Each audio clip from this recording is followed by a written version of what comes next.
Hello दोस्तों, welcome to C I T C N पे आप सभी का स्वागत है। चलिए शुरू करते हैं आज का सेशन। आज के सेशन में कुछ इंपॉर्टेंट चीज़ें हैं। देखिए यहाँ पर एक चीज़ दी हुई है, ध्यान से देखिएगा, ये बहुत इंपॉर्टेंट चीज़ है। दिया है, ऊपर में दिया हुआ है standard operating procedure for CITS admission session 2026-27। यानी आपका ये जो चीज़ दी हुई है, इसमें ये बताया गया है कि आपका SOP है जो CITS एडमिशन के लिए है। ठीक है, अच्छा ये है क्या चीज़, इस चीज़ के बारे में समझिएगा। ये चीज़ क्या है अभी पता चलेगा। आप इस चीज़ को समझने की कोशिश करिएगा कि इसके बारे में क्यों चर्चा करनी है।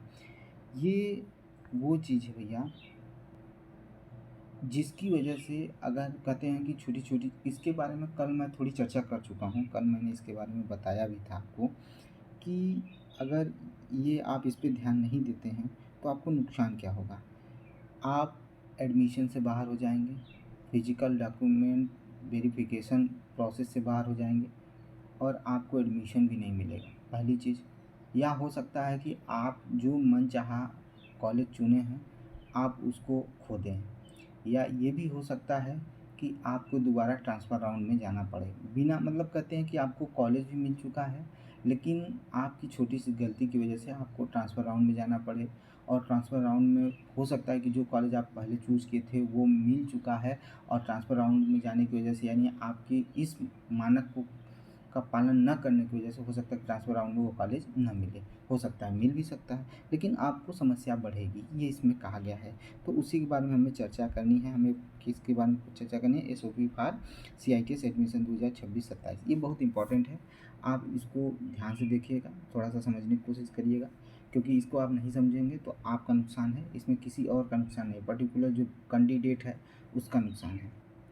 पहली चीज़, देखिए यहाँ पर मैं आपको बता दूँ, यहाँ पर क्या-क्या चीज़ें हुई हैं, क्या-क्या चीज़ें बाकी हैं, उसके बारे में जान लीजिए। देखिए, अभी तक तो हम लोगों ने जैसे कि कन्फर्म एलिजिबिलिटी जान चुके हैं क्या है, उसका करिकुलम आया था वो क्या-क्या है चीज़ें, वो भी हो चुका है। हॉल टिकट डाउनलोड यानी आपने एडमिट कार्ड भी डाउनलोड किया, उसके बाद आपने एग्ज़ाम भी दिया, उसके बाद आप काउंसलिंग में पहुँच गए, काउंसलिंग फेज़ में आप पहुँच चुके हैं, ये सारी चीज़ें हो चुकी हैं।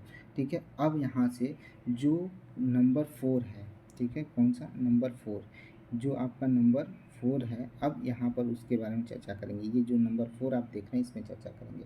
देखिए क्या कह रहा है, the candidate must B ensure follow the step online, ठीक है, आउटलाइन बिलो। नीचे दिए हुए जितने भी, ठीक है, स्टेप्स दिए हुए हैं, उनको आप एकदम कंफर्म तरीके से देखेंगे, उसके बारे में जानेंगे और उसी को फॉलो करेंगे। ठीक है, उसके अलावा आपको कुछ नहीं करना है। कहाँ पर किसके बारे में दिया हुआ है, तो दिया किसके बारे में है, तो आपको दिया है एडमिशन, ठीक है, काउंसलिंग, फिजिकल डॉक्यूमेंट वेरिफिकेशन। ठीक है, पहला देखिए ये क्या कह रहा है, ये क्या कह रहा है, candidate must participate in the online counseling process and selected their 5 choice of NSTI ITOT for respective trade and location। आप सभी ने जो ऑनलाइन काउंसलिंग हुई है पहली, उसमें आपको 5 चॉइस करना है। हर एक बंदे को 5 चॉइस करना है। जिस बंदे का अच्छा मतलब जो भी कॉलेज है, जो उन्होंने अपने ट्रेड के हिसाब से कॉलेज चूज़ किया। अच्छा इसमें समझिएगा, आपका जो कॉलेज है जिसको आप चुनना है, उसका ट्रेड आपको पता होना चाहिए कि ये ट्रेड उस कॉलेज में है या नहीं है। ठीक है, आप बिना ऐसे ही चुने उसको मत डाल दीजिएगा कि हाँ ये मेरा पहला है। जैसे वेल्डर ट्रेड है, फिटर ट्रेड है, इलेक्ट्रीशियन ट्रेड है। जैसे लखनऊ ITOT लखनऊ में वेल्डर ट्रेड नहीं है, इस बार आया हो तो उसके बारे में नहीं बता सकते, लेकिन ITOT लखनऊ में वेल्डर ट्रेड नहीं है। आपने क्या किया, वेल्डर ट्रेड के लिए ITOT लखनऊ पहले पर डाल दिया।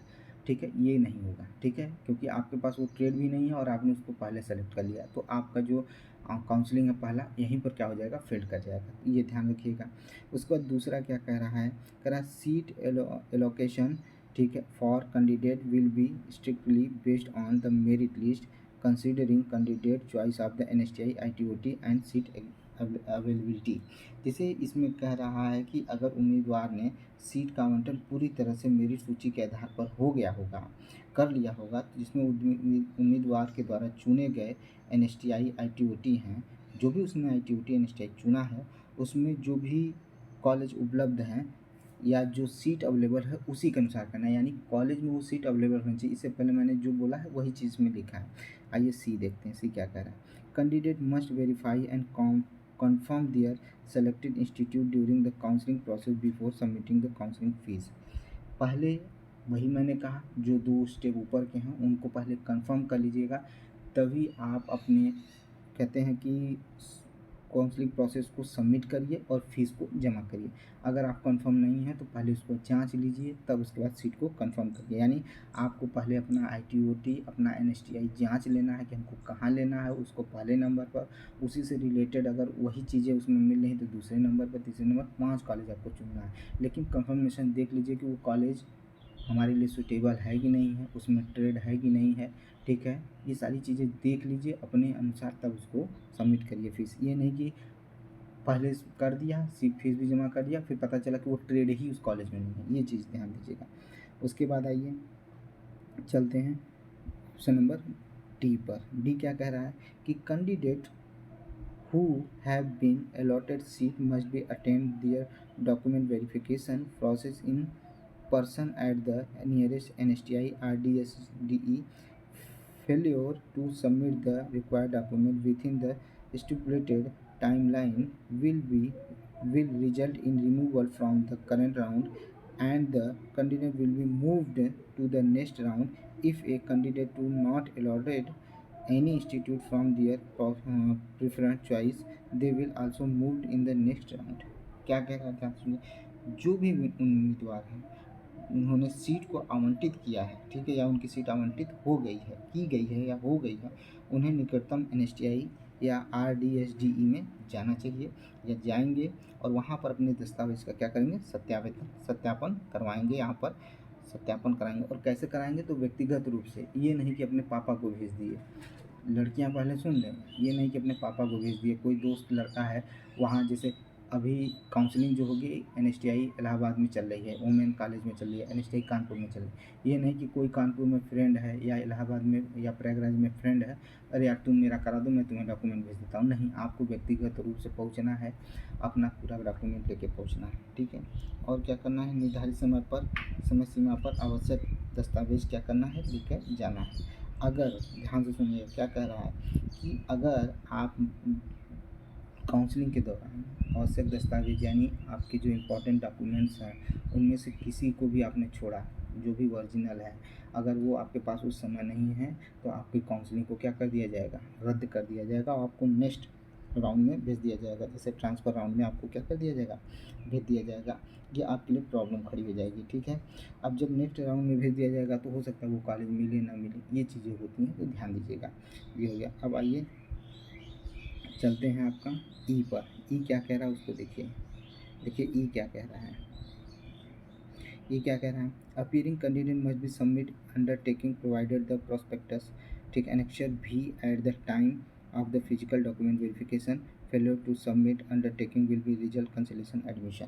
ध्यान से सुनिए क्या कर रहा है। परीक्षा में शामिल होने वाले उम्मीदवार जो भी हैं जिन्होंने एंट्रेंस एग्जाम दिया है, ठीक है, वो भौतिक दस्तावेज यानी फिजिकल डॉक्यूमेंट वेरिफिकेशन अगर करने जा रहे हैं तो सत्यापन के समय यानी जब आप वेरिफिकेशन करा रहे हैं उस समय प्रॉस्पेक्टस भी को, ठीक है, अभी मैं बताऊंगा वो कहाँ है और कैसे उसको करना है, उसको निकलवाना है, उसको भी लेके जाना है। उसमें अपना आपका सिग्नेचर होगा, आपके गार्जियन का सिग्नेचर होगा। अगर वो नहीं प्रस्तुत करते हैं या वो नहीं देते हैं तो आपका प्रवेश क्या कर दिया जाएगा, रद्द कर दिया जाएगा। इसको जरूर याद रखिएगा। अब आइए चलते हैं एफ में। एफ में क्या कह रहा है वो ध्यान दीजिए। एफ में क्या कह रहा है, एफ में कह रहा है कि जो भी candidate must B bringing all original documents, education qualification, category certificate, ID proof submitted during NIMI online registration for document verification. Provisional admission will be granted only upon successful verification for these documents. कह रहा कि उम्मीदवारों को जो निमी online पंजीकरण के दौरान जमा किए हैं, मतलब जो भी डॉक्यूमेंट आप जब निमी का फॉर्म भर रहे थे उस समय जो जो चीज़ें लगाए हैं, जैसे आईडी प्रूफ, रिजल्ट, जैसे कोई बच्चा है वो बीटेक का है तो वो बीटेक का लगाया है, कोई आईटीआई का तो आईटीआई का लगाया है, कोई पॉलिटेक्निक का तो पॉलिटेक्निक का दस्तावेज उसमें डाला होगा कि मैं बीटेक से हूँ, तो मैं ITI से हूँ, वो अपना क्वालिफ़िकेशन डाला है, तो वही क्वालिफ़िकेशन वाले डॉक्यूमेंट लेके जाना है। पता चला आप डिप्लोमा भी हैं और ITI भी हैं, तो आपने फॉर्म तो भरा डिप्लोमा से, लेकिन दस्तावेज़ लेके ITI का जा रहे हैं, तो ऐसा नहीं हो सकता। आपको डिप्लोमा का ही दस्तावेज़ लेके जाना है, अन्यथा आपका जो भी फॉर्म है वो रद्द कर दिया जाएगा, ठीक है। तो जो भी पहचान पत्र हैं वो लेके जाने होंगे, और इसी दस्तावेज़ से सफल सत्यापन होगा, नहीं अन्यथा आपका क्या हो जाएगा, सत्यापन, या आपका कहा जाएगा कि जो डॉक्यूमेंट वेरिफिकेशन है वहीं पर रद्द कर दिया जाएगा और अपने आप को अगले राउंड में भेज दिया जाएगा, ये याद रखिएगा। अब आइए चलते हैं अगले बात पर। आइए देखिए, अब चलते हैं जी पर। जी क्या कह रहा है इसको देखिए, ठीक है। इसमें क्या कहा जा रहा है, ध्यान से सुनिए। If the candidate wish to change the allotted institute, he may participate in the online transfer round before the final admission। अगर आप, यदि उम्मीदवार, जैसे कोई भी हो, आवंटित संस्थान को बदलना चाह रहा है, जैसे हुआ कि, क्योंकि इसमें ये होता है कि आप एक फर्स्ट चॉइस से लेके 5 चॉइस तक डालते हैं। पहला चॉइस अगर आपने डाला है और वो आपको मिल गया तो आप ट्रांसफ़र राउंड में भाग नहीं ले सकते हैं, ये कल मैंने चर्चा कर लिया था। उसके बाद जो भी हैं दूसरा, तीसरा, चौथा, पाँचवा, आप ट्रांसफ़र राउंड में चेंज कर सकते हैं, ये चीज़ याद रखिएगा। तो उनको कुछ बातों का क्या करना होगा, ध्यान रखना होगा। ट्रांसफ़र राउंड के लिए क्या क्या कंडीशंस हैं उसको देखिए। देखिए ट्रांसफ़र राउंड की कंडीशन है, क्या क्या कंडीशन है उनको देखिए। कह रहा है कि the transfer process applicable only after the completion document physical document verification. Transfer round में आप तभी बैठ सकते हैं जब तक कि आप फिजिकल डॉक्यूमेंट वेरिफिकेशन पहला आप करा चुके हों, तब तक। अगर आप नहीं कराए हैं तो आप नहीं बैठ सकते हैं, ठीक है, ये चीज़ हो गया। दूसरा, इसमें दूसरा पॉइंट क्या कर रहा है, candidate may request the transfer if they wish to move to different NSTI ITUT, ठीक है, through the their own login. जिस पर आपने लॉगिन करके पहली काउंसलिंग में पार्टिसिपेट किया है, उसी पर आप पार्टिसिपेट कर सकते हैं ट्रांसफ़र राउंड के लिए, अन्यथा नहीं कर पाएंगे। फिर तीसरा देखिए, transfer allotment will be made based on the seat availability indicated in vacancy list publish of the official portal. जो ऑफिशियल पोर्टल है, जो आप जिस पे आप लॉगिन करेंगे, जिस तरह से आप लॉगिन किए होंगे पहली काउंसलिंग के लिए तो आपको पूरे कॉलेज का लिस्ट आया होगा, उसी तरह से ट्रांसफ़र राउंड में फिर लॉगिन करेंगे तो आपको फिर जो कॉलेज बचे हैं जिनमें सीट बची हुई वो आपको खुलेगा, आप वहाँ पर फिर कॉलेज डालना शुरू करिएगा, ठीक है। फिर उसके बाद क्या कर रहा है, the allotted NSTI ITUT remain unchanged unless the candidate ensure seat higher preference institute during the transfer process. मैंने अभी बोला कि अगर आप सबसे पहले पोजीशन पर या हाईएस्ट पोजीशन पर जिसको प्रेफरेंस दिया था, अगर वो कॉलेज मिल गया तो आप ट्रांसफ़र राउंड में भाग नहीं ले सकते हैं। ट्रांसफ़र राउंड में आपका कोई चेंज नहीं देखने को मिलेगा। अगला देखिए, ओनली कैंडिडेट, देखिए only candidate who have not been allotted the seat their first choice NSTI ITUT will participate in the transfer out, ठीक है। वही चीज़ कहा जा रहा है, क्या कह रहा है, उम्मीदवार आवंटित संस्था में आवश्यक प्रवेश, ठीक है। क्या कह रहा है कि केवल उम्मीदवार ही स्थानांतरण दौरान भाग लेने के लिए पात्र हैं जिन्हें पहली पसंद NSTI ITUT में आवंटित नहीं की गई है, ठीक है, याद रखिएगा। केवल वही, अगर पहला आपको सीट मिल गया है तो आप पार्टिसिपेट नहीं कर पाएंगे, आपको पार्टिसिपेट करने का मौका नहीं मिलेगा, ठीक है। पहले पर अगर आपने फर्स्ट चॉइस भरा है, अगर वो आपको मिल गया तो आप पार्टिसिपेट नहीं कर सकते हैं ट्रांसफ़र राउंड में, इसको भी आप जान लीजिए। चलिए आगे चलते हैं, आगे क्या कह रहा है देखिए, ठीक है। अब इंस्टीट्यूट रिपोर्टिंग मैंने कल ही बता था, जैसे सुल्तानपुर हो गया, ITUT सुल्तानपुर, ITUT लखनऊ, ये सारी चीज़ों के बारे में चर्चा करेंगे। और मैंने ITUT सुल्तानपुर के बारे में चर्चा कर लिया है, आज ITUT लखनऊ के बारे में चर्चा करूँगा। अब क्या कह रहा है, ध्यान से सुनिएगा। जब उम्मीदवार का फिजिकल डॉक्यूमेंट वेरिफिकेशन हो गया तो अंतिम क्या होगा, आपको प्रवेश लेना है। कहाँ लेना है, तो जो आपका कॉलेज मिला है उसमें प्रवेश लेना है। तो उम्मीदवार को प्रवेश लेने के लिए क्या करना होगा, वहाँ जाना होगा और खुद ही जाना होगा और आवंटित संस्थान में जाकर वहाँ पर अपने दस्तावेज़ को जमा करना है, ठीक है। और क्या करना होगा, वहाँ पर अपना प्रवेश शुल्क देना होगा, ठीक है। ये सारी चीज़ें इसमें लिखी गई है, वही करिएगा। अब आइए पॉइंट नंबर 6 पे चलते हैं। क्या कहा, ट्रेनिंग एंड अटेंडेंस रिक्वायरमेंट, इसके बारे में कल ही मैंने चर्चा किया, आज फिर कर दे रहा हूँ। The candidate must B undergo the training allotted institute and ensure the minimum 80% attendance with in the declare the last working day of the session. आपको, ये बहुत इंपॉर्टेंट है, इसको सीरियस लीजिएगा। आप उम्मीदवार हैं, आपको पढ़ना है, आप छात्र हैं, आपको वहाँ 80% अटेंडेंस बनाकर चलना है। उससे कम अटेंडेंस हुई तो आपका फाइनल एग्ज़ाम का एडमिट कार्ड नहीं आएगा और आप एग्ज़ाम नहीं देंगे, आपकी डिग्री क्लियर नहीं होगी।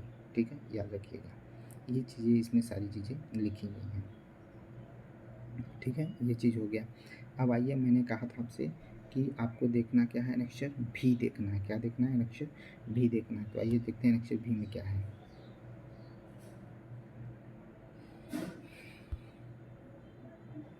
चलिए अक्षर भी देखिए।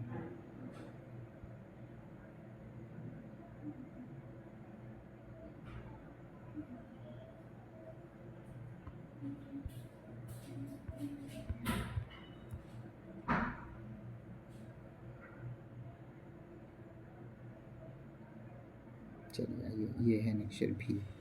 देख लीजिए क्या है अक्षर भी में, यहाँ से देखिए।